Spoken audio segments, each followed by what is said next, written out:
I was at a very low point in my life, very low point. And my relationship had just blown up and my house had just blown up and I was building a house that went away and my career went away. And literally I was in meditation and my higher self, my guides, God, whatever you want to call it, literally I was like, what do I do? And the thing that came in was you need to breathe. Welcome to Came Here to Love, a podcast hosted by me, Liz Logan, where we explore heart-centered conversations with visionary leaders from around the world. This podcast is a journey into wisdom, a path to transformation, and an invitation to catch the highest vibration of all, love.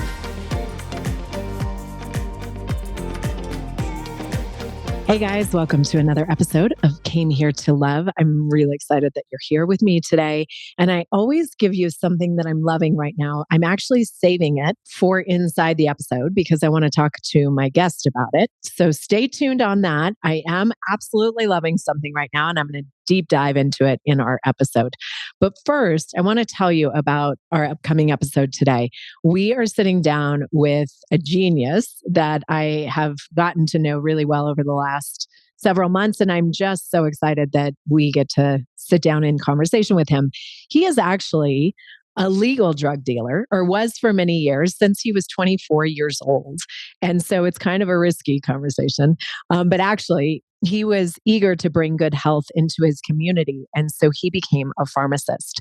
And so, yes, that is a legal drug dealer. But what he was witnessing is instead of people getting better, he was actually realizing that a lot of his patients would leave with bags of drugs and they never would really get better. And they were kind of consistently taking medications. And in fact, he even saw some of his patients having to add more medications into the mix to counteract the negative side effects of the previous medications. A lot of us know this cycle, right? And so these people were actually staying in that sick zone and really kind of being debilitated. Some of them would even develop deeper diseases and side effects from all of this.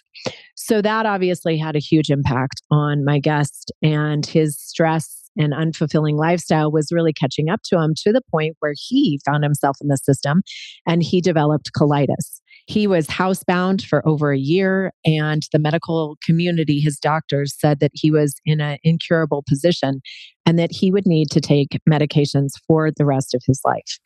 And so he had a profound pivot where he needed to decide, was he going to continue down this path of conventional medicine, or was he going to take a leap of faith and really dive deep into his own profound healing journey? And I will spoil it by telling you that he chose the second. And that's what our conversation is about. It is going to be profoundly deep into the healing and everything that he's done up to this point. And it's a very, very rich conversation. So get ready, grab a cup of tea, whatever you're drinking, and let's dive deep into my guest, Niraj Naik. I was just saying to my audience that normally I bring something that I love into their realm each week. And so I waited to tell them what I'm loving right now because I wanted to talk about it with you, but I'm obsessed with your colostrum product. So we can dive deep into this, but tell me, why am I loving this over every other product I've tried? What is in this powder? Probably because it's one that actually works, unlike a lot of other supplements. The thing with colostrum is I don't call it a supplement really, it's a food. Mm-hmm. It's actually the first food that you will ever consume as a baby. The mother's colostrum. Now, right, from her breast milk. Yeah. And the purpose of that colostrum is it strengthens the lining of the gut and allows the baby to be able to digest normal food. Yeah. But then it also gives the immune system from the mother. So it's full of antibodies, immune factors, growth factors. And it generally is like a tonic, a super tonic that helps the development of the baby. So when babies are deficient in colostrum, they can get early childhood issues, childhood allergies because of the leaky gut. Yeah, in general, they can have a lower immunity as a result. Right. Now, these clever Ayurvedic doctors in India, thousands of years ago, figured out that you can supplement the cow's colostrum So you don't have to go out and find pregnant mothers, right? Hmm. Or breastfeeding mothers. Right. You can use the same colostrum from a cow in Right. humans, but it's 1,000 times more potent, and the cow produces 4 times the amount of colostrum than what the calf needs. So the calf is never deficient in colostrum. Right. It's actually funny you're saying this because I used to go to a dairy farm in Vermont for Thanksgiving, and I would go milk the cows in the morning, and we would always take the colostrum to the babies separate from everything else. And I remember I was like putting it on my skin because back then that's what I knew to do. I was like, okay, I know this is really expensive product for my face, so I'm going to put it there. But to ingest it in the powder, I mean, it literally, I can tell you guys, I felt a difference after day 2. I mean, it was so shockingly effective. So, anyways, we're gonna put this product at the link below the show notes. So definitely grab What are some. you using it for? Well, digestive health for sure, but overall health, it's just part of my vitality routine. So in the morning, it's kind of the first thing that I put in my mouth after my oil pulling. So the reason I used it was because I had ulcerative colitis, which is when you Right. get ulcers in your colon, and I was bleeding like a lot. And as soon as I started taking it, the bleeding stopped, which is a sign that the gut was healing again. Hmm. And then within like a week or 2, like I was feeling like human again. So it works really well for people with IBD, ulcerative colitis, Crohn's, even anyone with any kind of digestive health issue. It works, but also bodybuilders use it because it helps. The growth factors help Right. muscle. Yeah. To me, I take people to Austria to a digestive clinic to rebalance the systems. I will say everybody in America needs this product because our guts are so out of balance.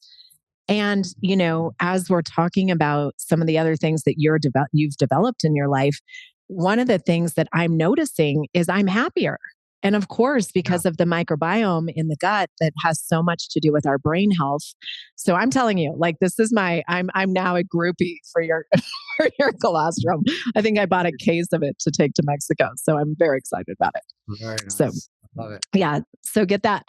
What are you loving in your life right now? Is there anything that A lot of things. The family, the baby growing up, she's very exciting, and it's just she's 2? evolve. She's almost 2 now in a few days, in about half a week, 14th of October. What is she into? She loves music. She's obsessed with dancing and music. So yeah, that's really cool because that's what I'm into. Of course. Of course. Yeah. So we're going to dive deep into your story. I prefaced your intro with the background of drug dealer as your title and then where that really led you into your new journey of health. But I didn't really go deeper into that. I'd love for you to talk about your music connection and really how you went from drug dealer pharmacist. I love that, by the way, to where you are now. And obviously the path was your journey to health, but take us kind of from there to now where you are now. When I was a lot younger, when I was like 19, I started running events, first university and then a big club in my hometown where I had a 2,000 people event that went on for 3 years every month. And it was a music event? Yeah, it was a big rave. For 3 years. It was an institution. Like everyone knew about it. It was an amazing event.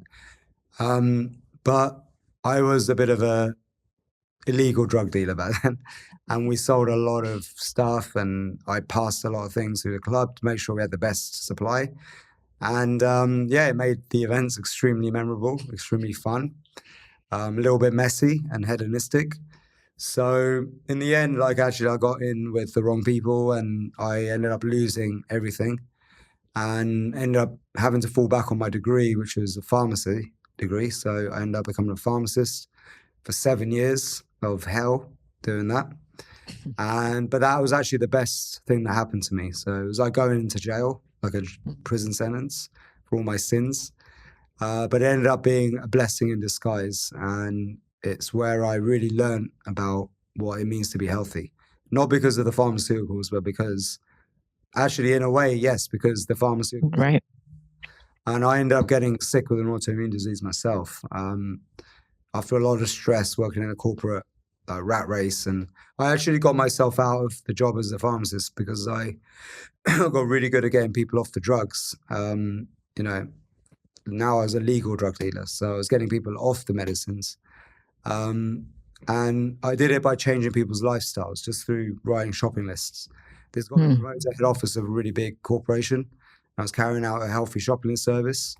And then 6 months into it, like it was all supposed to go live, they decided to shelve the idea for whatever reason. And I just lost all my faith. I couldn't believe it. I was like, why would they not want such an important thing to, Right.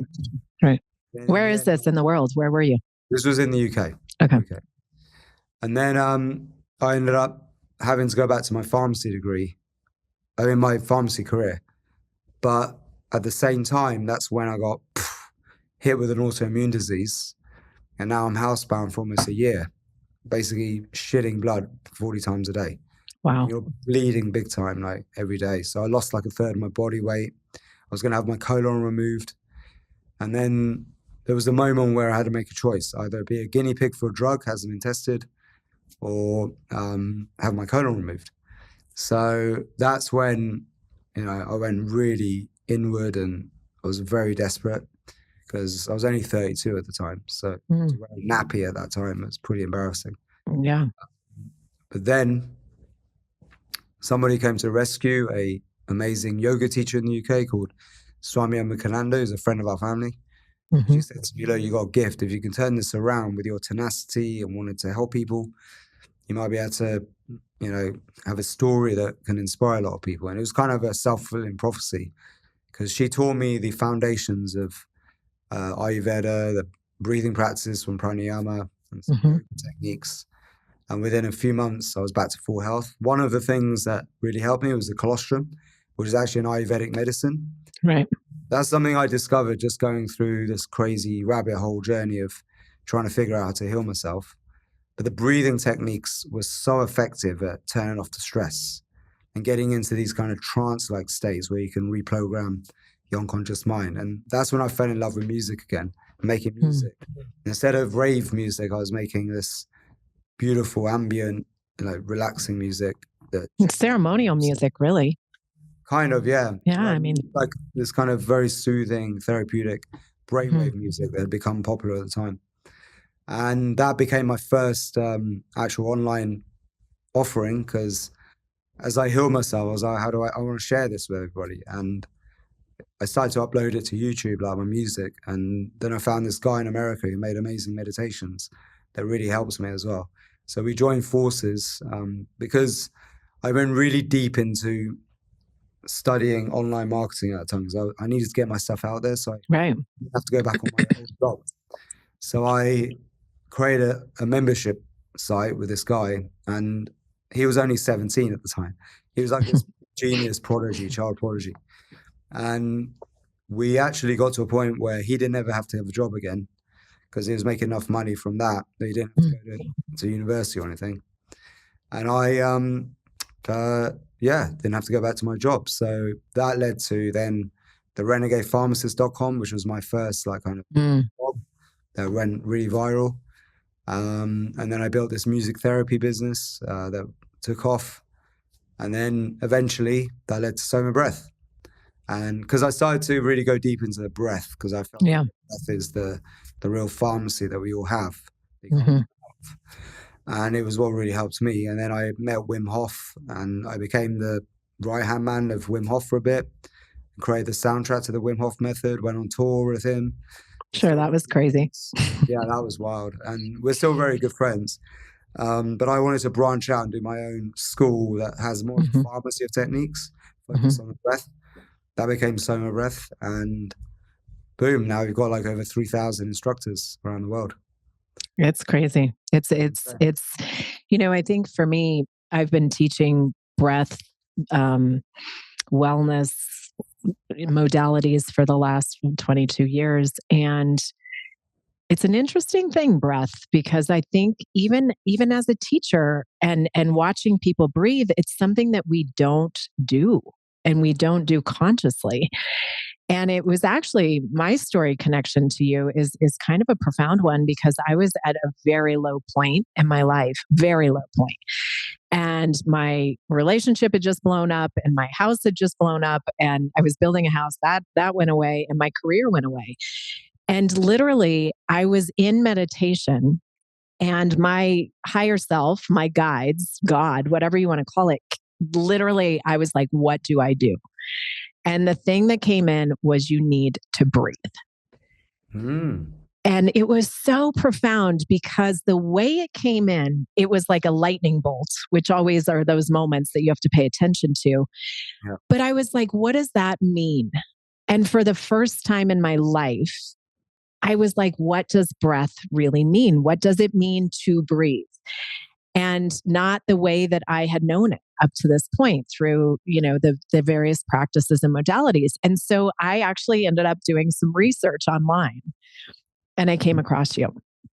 And subsequently that dove me deep. And the thing that I love about what you've done with Soma is combining the rhythmic beat to music with the conscious awareness of breath. It's such a profound experience for the brain to actually calm down and really let the breath translate into the body, into this beautiful transmission.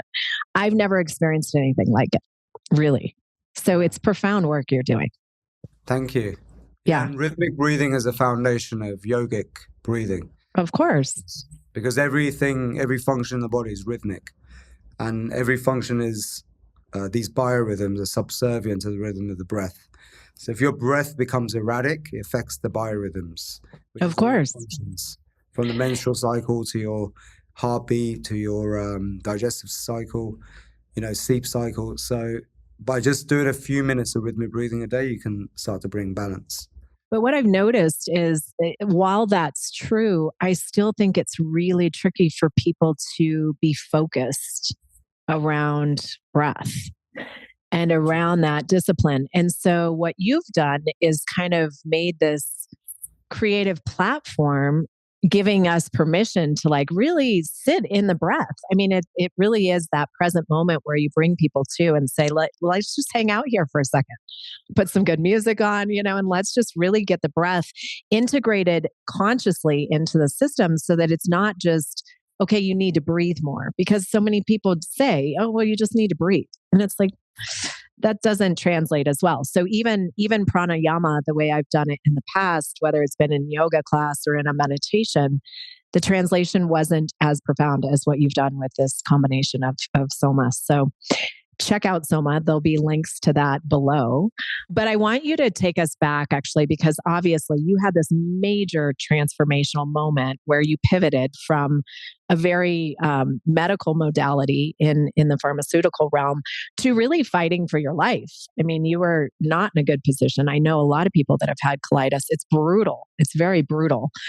What was kind of the thing that brought you into that moment of knowing? Like, what was it your wisdom? What was it that you felt comfortable going, okay, I can do this holistically and I can go on that path? Tell us a little bit about that. It was desperation. Like there was no other choice. Either have my colon removed or be on a drug trial, right? But that's the journey. Like to take your colon out was an option. So I'm just saying for you, what made you not do that? Well, I think it's the timing. Like I was very fortunate that I have a family friend, who's an amazing yoga teacher in the UK. And she is the one who shifted my perception because I had lost all hope. To be honest, I was like ready to die. If I died, it would have been okay. Like I was all right with it. She's the one who said, look, you've got a gift. If you can turn this around, you can be an amazing role model. That's the thing that inspired me, gave me hope back. I didn't really believe her at first, but because I'm not into this sort of stuff back then, like yoga and like it didn't register in me because we're I'm a second generation in England. We've been really educated out of our own culture. My parents already don't believe in that stuff. Mom's a doctor. So she was super concerned that I chose not to take the drugs. Everyone around me is a medical doctor or a pharmacist. Right. Right. dentists. And they were all saying you're insane, like you're crazy. But it was that shift in perception. So because I had no hope, it was like there was no other option. It was Right. I had to let go of my disbelief and just believe and trust in my Swami, because she'd cured herself from cancer in the past and also heart problems, heart disease. That's how she became a yoga teacher. She was actually a white South African lady from Johannesburg. Mm-hmm. So she's not even a likely candidate to be a Swami, like a right, like yogi. But she's very well known in the UK. She has a charity with Sting. She runs a big charity. Oh yeah.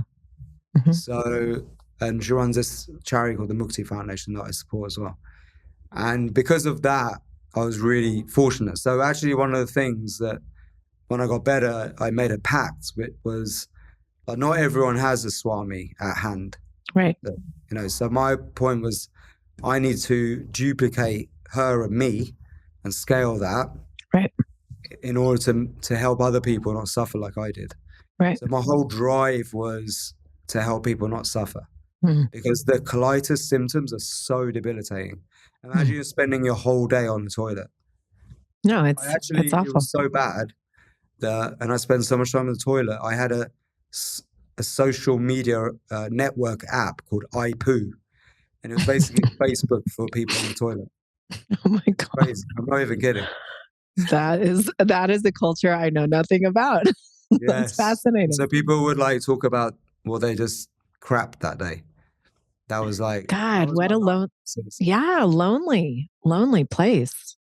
But yeah. I also, I think that so much of our pivotal moments in life, we do have the choices of going left or right.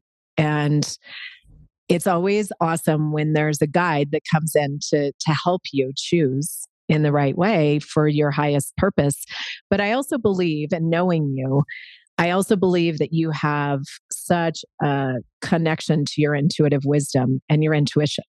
And I think that maybe that was the first moment where you really tapped into that and said, okay, not even knowing it. I'm not saying you were conscious at the time, but looking back on that, I mean, surrounding by that much medical, it's a really cool story that's the route you took. Well, I'm a bit of a rebel anyway, so yeah, you are. Do the opposite of what others people tell me. That's actually true. That's actually true. Also, I'm an artist, so I'm a creative, so I will always see what people who aren't like that see. I can see other possibilities. That's something that artists have, this visionary ability, right? So yeah. So I just started to focus on what would happen, what would my life be like if I did get better? What would I do with this? So I started to write a story in my head. I retold the story. This is one of the tricks, is you have to change the script in your head. Right? So I would basically write my book as though it's already happened, where I was writing my book about when I've got better.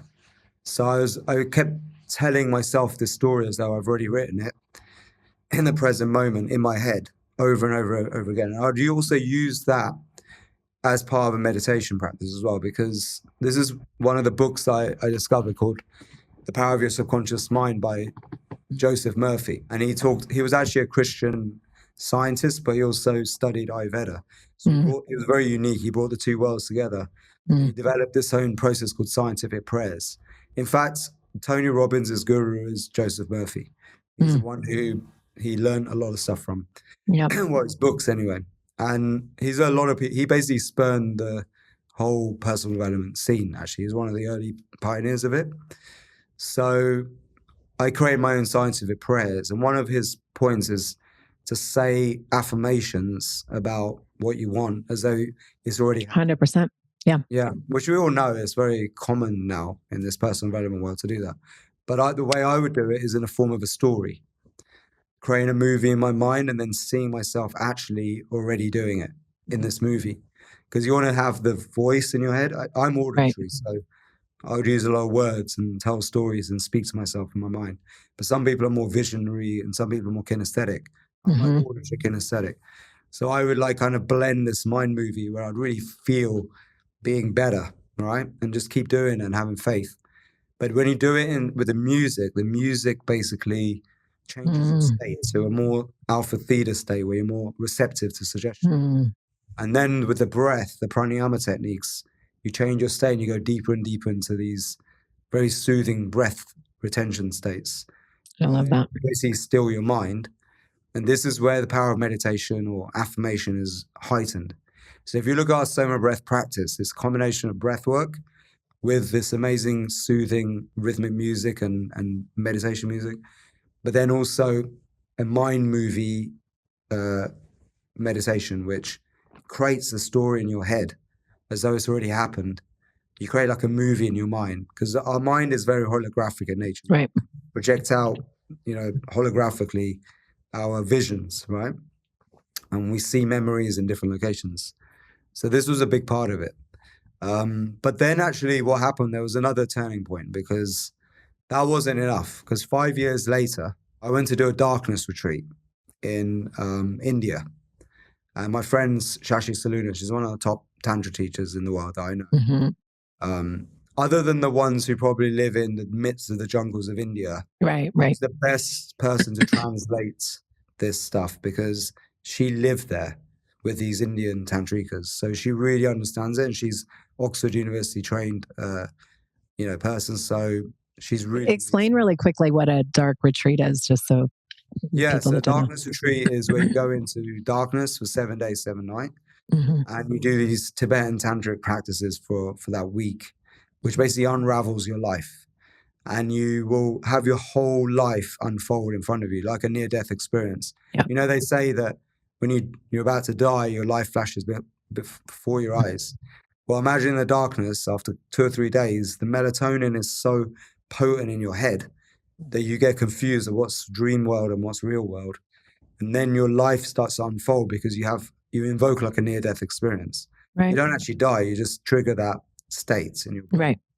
And you get very deep you get very introspective, because your senses are shut off. Like if you shut off sight, you become Of course.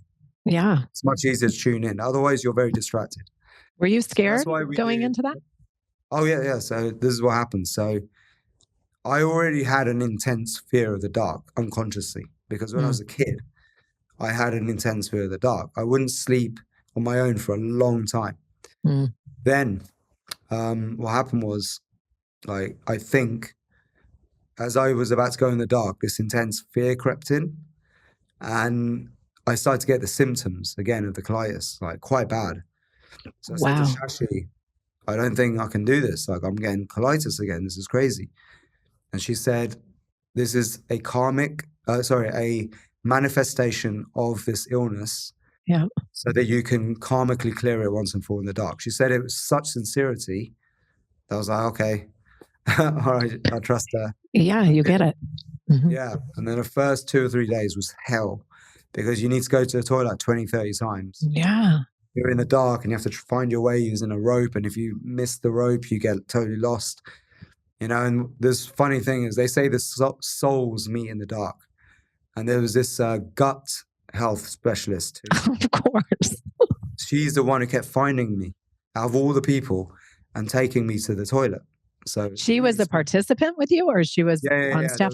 No way. Famous, That's amazing. A well-known one from America who was at this retreat. We became like soulmates after that, called Dr. Judy. She's an amazing lady.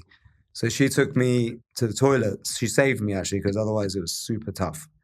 But anyway, in the 3rd day, then what happens is you start to go back in time. Your life starts to unravel. And your greatest fears come up, and all the conflicts you've ever had, they've not been resolved.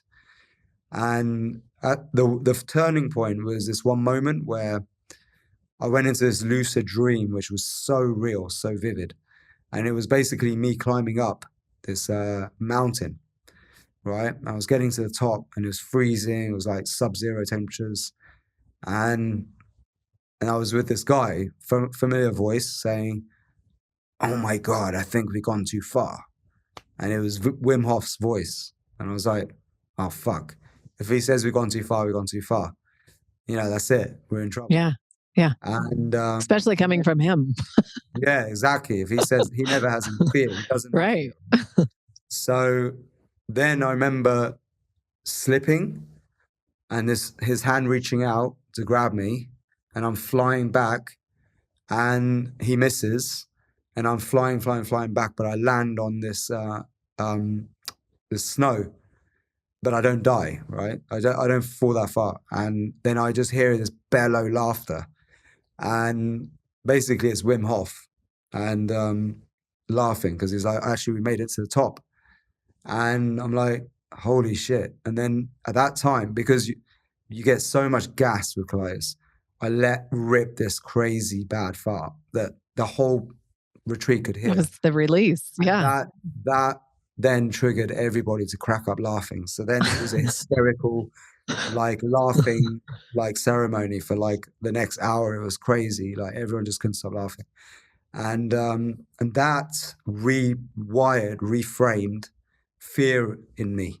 And colitis, part of it is you're shitting yourself. So it's fear manifests as disease. Right.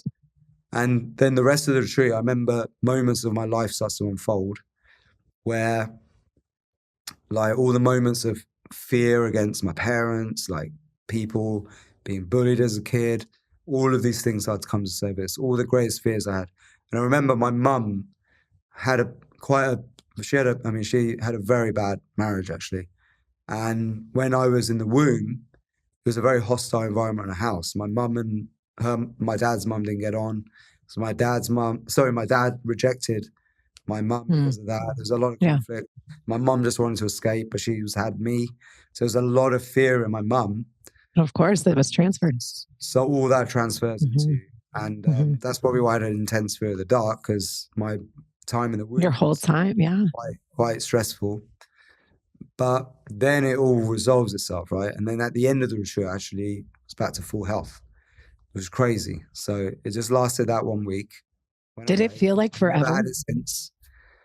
No, you get used to it. It's amazing, like how you get used to it. In the end, you enjoy it. You actually start to like it. I'm sure. It's like solitude. Yeah. But then like what I was thinking was, because it worked so profound, I was like, how do I replicate what happened to me in 7 days, 7 nights for other people who don't have the way of going into capacity? Yeah. Right. So that's the whole, if you look at the Zone of Breath transformational coaching course, it's all the techniques we did in the dark. And we encourage people to do a lot of the practices with blindfolds. Right. You shut off the sight. Right. And some of the practices all of them are designed to reframe the voice in your head, the story that you tell yourself, and to help you create forgiveness and compassion for all the past events that have happened in your life that have led you to where you are. And so, we can't replicate the darkness for everybody, but there's ways we can mimic it. And especially all the practices I did with Shashi in the dark were so profound, all the tantric practices.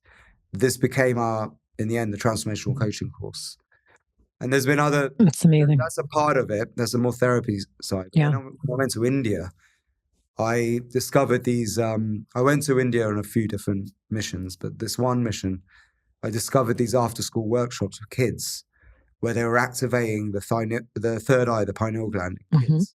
And between 6 and 14 years old is when the kids are most susceptible to their third eye being awakened. And when that happens, they have super sensory abilities. They get like a sixth sense, right? They can see in the dark, as in you blindfold them completely, and they can tell you like different colors of objects. They can read text messages. It's wild.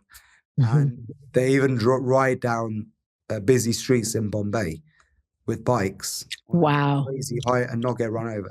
Wow. Insane. Playing football and doing keepy uppies blindfolded.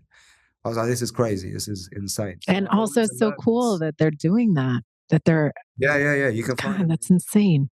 Yeah, they're called midbrain activation workshops. So I was there. My business partner at the time, he was a magician, sleight of hand magician, but he went into NLP and hypnotherapy.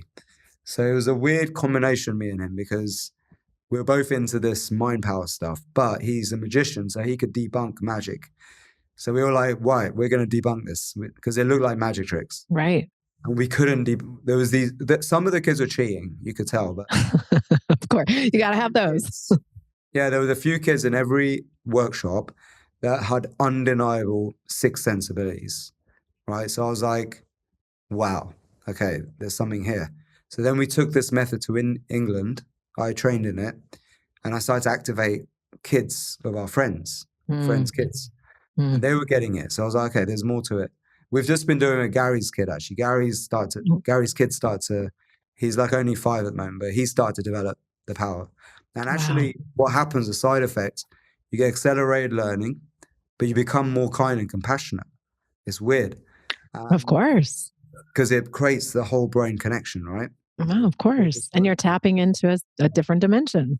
And you get this intuition. They feel more empathy for other people. And since that point, he has been a different kid with my daughter. He would like pick on her a little bit, bully her. He was still very sweet, but now it's like she's his sister. He sees the world differently. There's been a change. So I was like, okay, how do I replicate this? Because they do it with adults, but it's much harder in adults to activate this. Right. So the logical brain has formed. So I was like, how do I do this with adults? And the breath is a big part of it, the breath techniques. We have a soma breath. So that became part of the transformational coaching course as well, where I put in those techniques.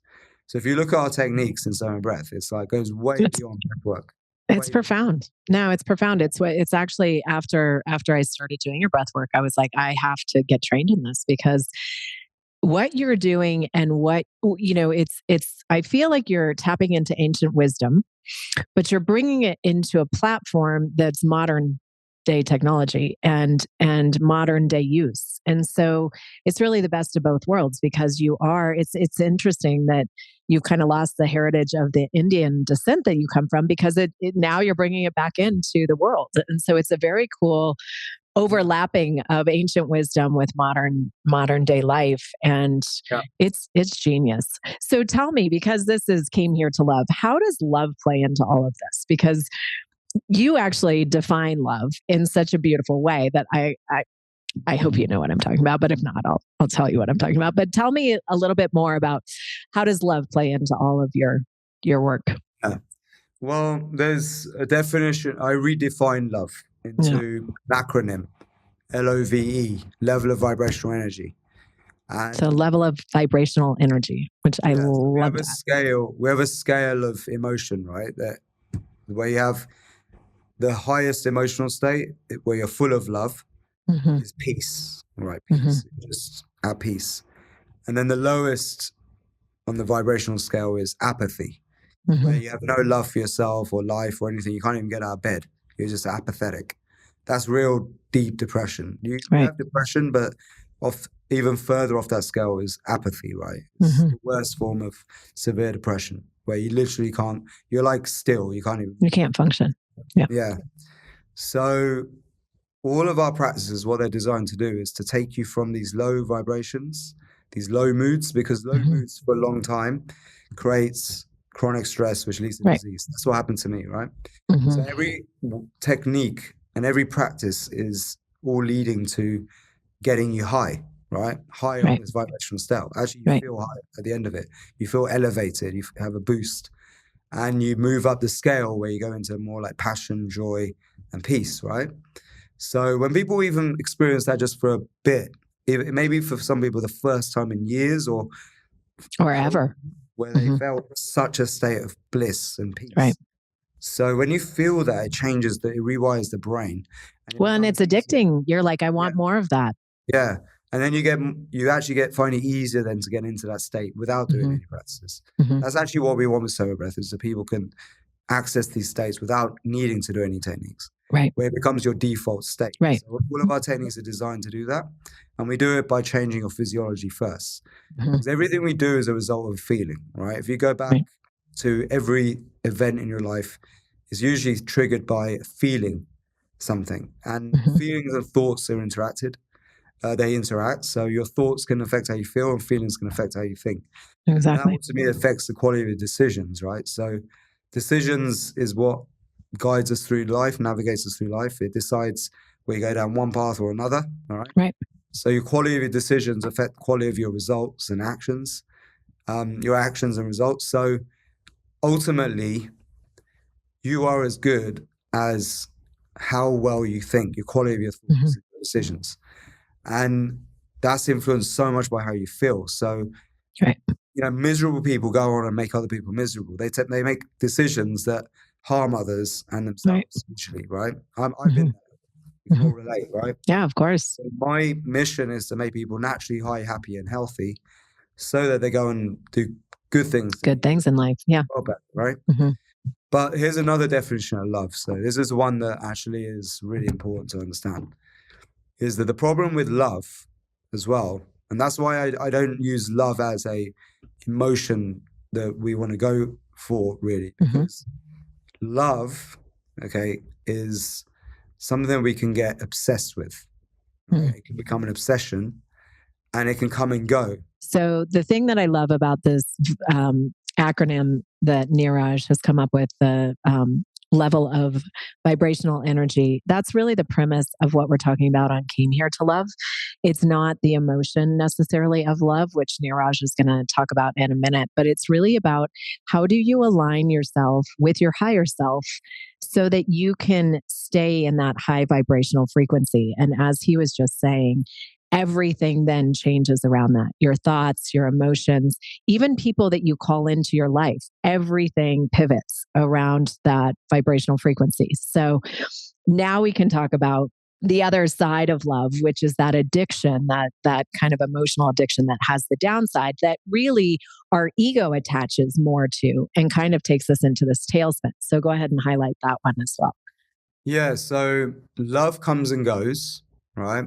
And if we're obsessed with it, if we really obsessively in love with something, like you know how it is when you're in love with somebody and you're obsessed with that person, and then they don't answer your call or they ghost you for like a few hours, you can freak the shit out, right?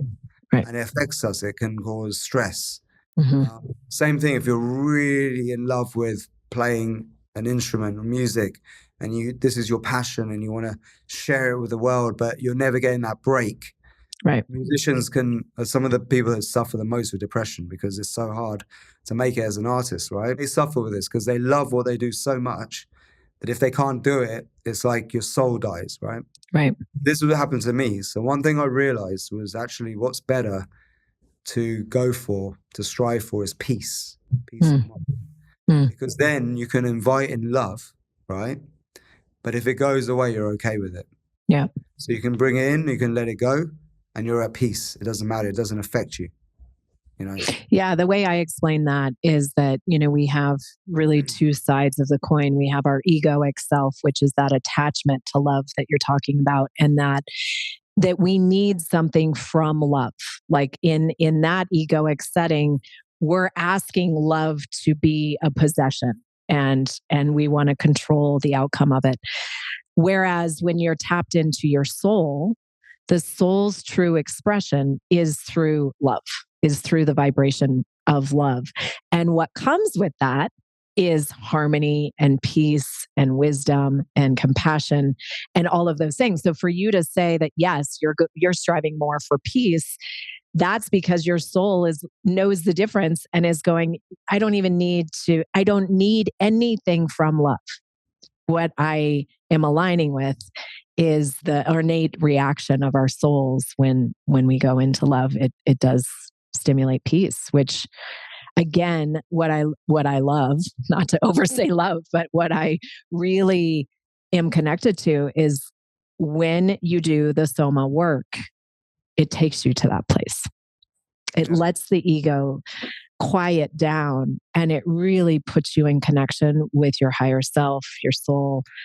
And that's where those feelings can be accessed, when we can actually separate out and be in awareness of our ego versus inactive. So it's a beautiful gift that you're giving to the world that I know the impact, but I mean, the impact is so huge. It really is so huge. One of the most profound tantric practices I did actually was around love, actually, because, in reality, like, if you marry someone, right, it's not going to be forever because either they're going to die or you're going to die, right?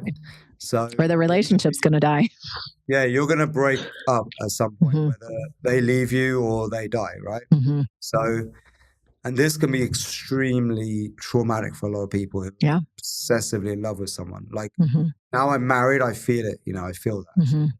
And it's one of the biggest challenges for people is Yep. let's say you're with a partner that you absolutely love and then they cheat on you, right? Mhm. It can destroy someone where they can't ever get back into their selves, their selves again, and they lose all their purpose and direction for Mhm. life.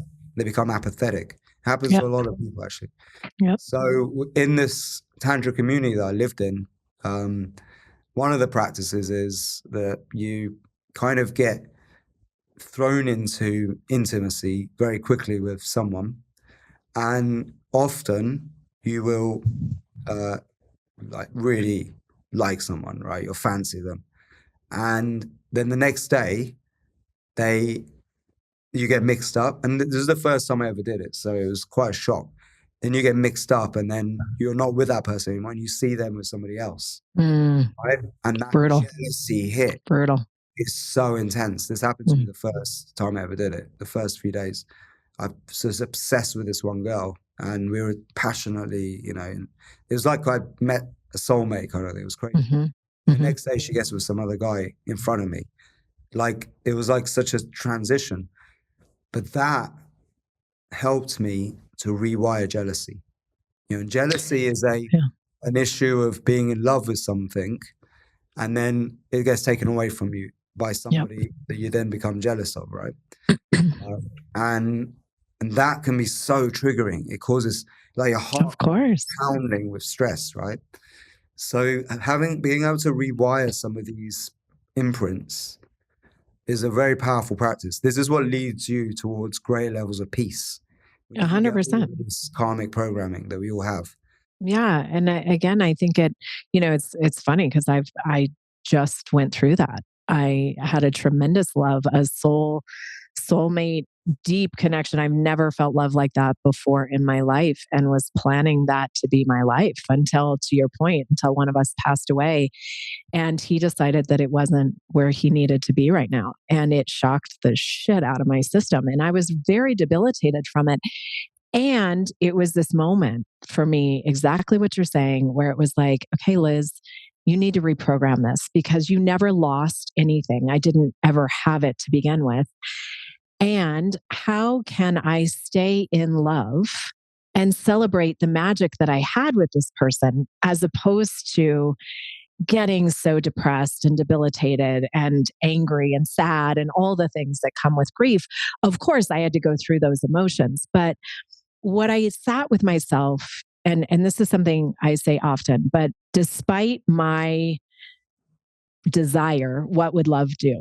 And when I sat with that, I still want to love this person, even though I mean, the love has changed and shifted, and I don't plan on being with this person. But in my heart, I was suppressing love because I got hurt by it.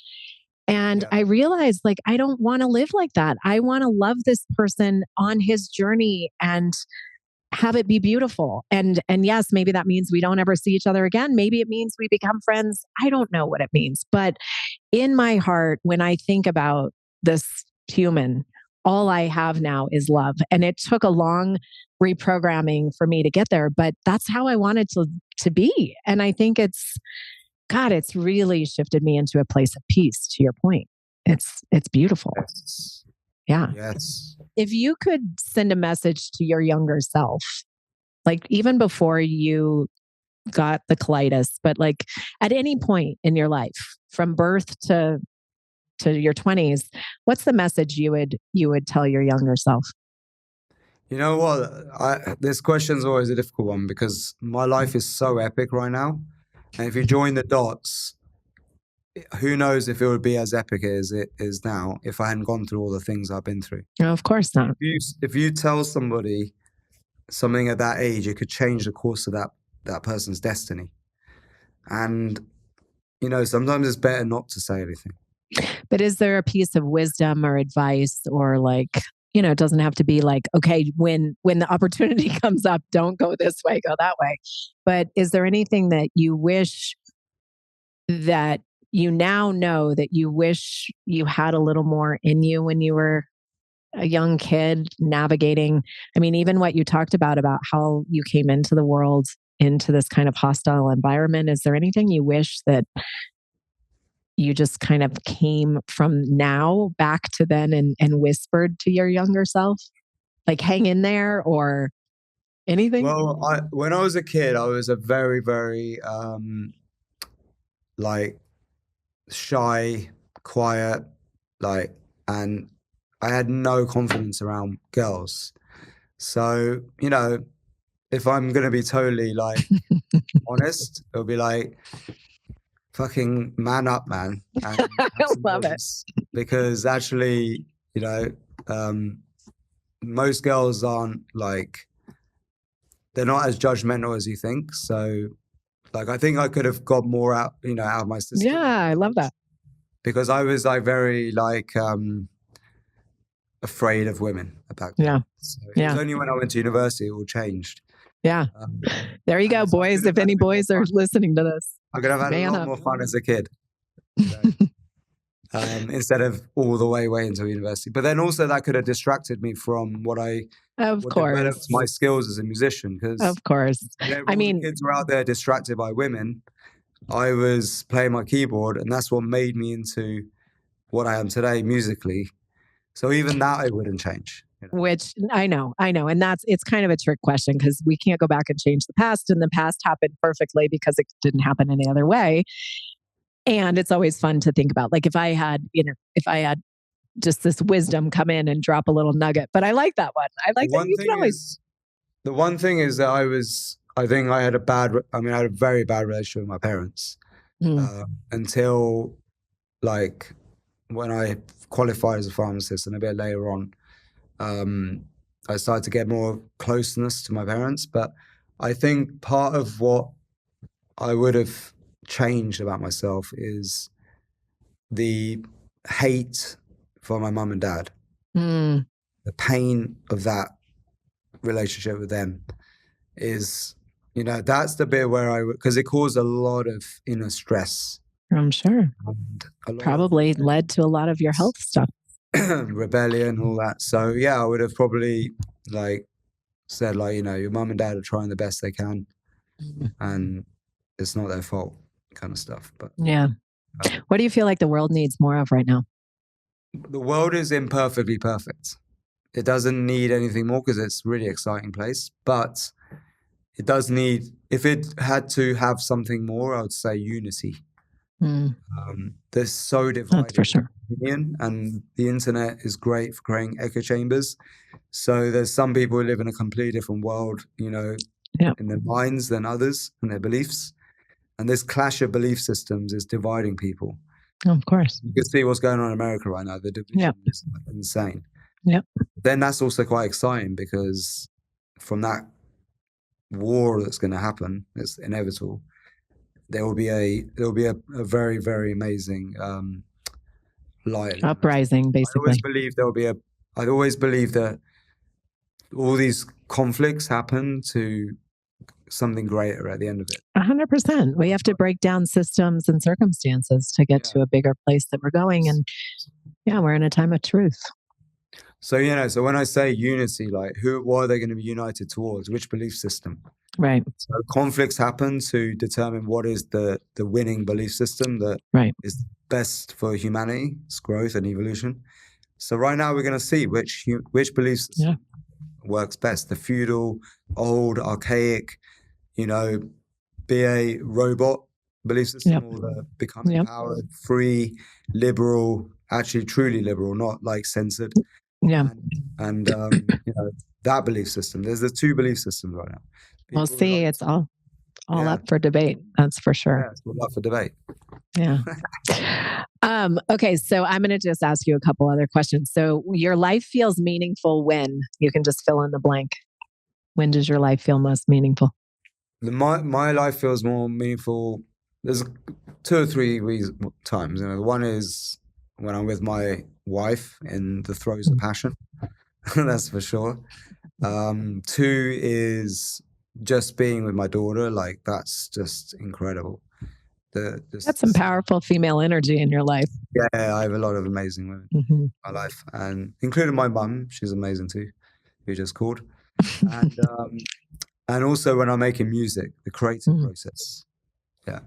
You're a genius. Like, I will say that, I don't know, you're not from this time. I don't know what time you're from, but I love all of the touch points that you've freed from your creative spirit. It's incredible. Your music's incredible. Niraj is a DJ that, I don't even want to call you a DJ because you're kind of just on your own level of calibration. But you're what? BJ for short. What is it? BDJ or a BJ for short. What does that mean? BDJ is a breath DJ. Oh, well, yeah. Yeah, you're that, but you also make incredible music as well. But I'm a music producer. Yeah. It's incredible. But actually, one more thing that gives meaning is when a instructor, like we have a WhatsApp channel with hundreds and hundreds of instructors. When they post a testimonial of someone's life they've changed. Yeah. And that happens almost every day. So like, that is like, wow. That's epic. That's what we're all here for, is that, right? So that's powerful. Okay, I feel whole when do you feel whole? I think that what I just said. Yeah, I would say that. And you pretty much feel whole to me just because of the journey that you've gone on and the work that you've done. You know, not a lot of people are doing the work that you've chosen to do. To go sit in a cave for 7 days, like, most people will call you insanity, right? Yeah. So you've done powerful work to get to the wholeness that we get to experience now as the Neeraj version, epic version you are. So I think you're pretty whole. Okay, complete the sentence. I am. So my mantra that I used to say a lot is, I still say it, is I am whole, perfect, strong, loving, harmonious, and happy. There's the mic drop right there. If you say that over and over, it's impossible not to feel good. Can you say it one more time for us? I am whole, perfect, strong, loving, harmonious, and happy. It's very similar to what I say. I love that. That's amazing. You are. I am all of those things. That's what you are. And then the last thing, love is, just fill in the blank. Love is a level of vibrational energy. I knew you were going to say that. I was like channeling that to you. It is. That really is. If we can hold on to that definition of love, the level of vibrational energy, and if we can learn to pivot our lives around the practice of what that takes to really live, I think that's a beautiful purpose and intention for all of humanity. So thank you for bringing that to our lives. Thank you for being you. You are a genius. You're amazing. I love being able to co-collaborate and play in this world and this place we get to call Earth. So much more to come. And thank you so much for being here with us today. Thank you. Amazing. All of Neeraj's information will be below this episode. So tune in. You can jump into a Soma breathwork meditation. You can see where he is in the world doing music. And then I'll also link the colostrum product because everyone has to get on that. So again, thank you. Be well, Neeraj. Thank you. Thank you for joining us on Came Here to Love. I hope today's conversation has inspired you to live more fully, align with your soul, and spread more love in the world. Remember, love is the highest vibration, and when we lead with it, we elevate not just our own lives, but the lives of those around us. If today's episode resonated with you, don't forget to subscribe, leave a review, or share it with someone who could use a little more love in their life. And as always, keep tuning in for more heart-centered conversations that remind us all why we are here to love. Until next time, keep living your light and loving with your whole heart.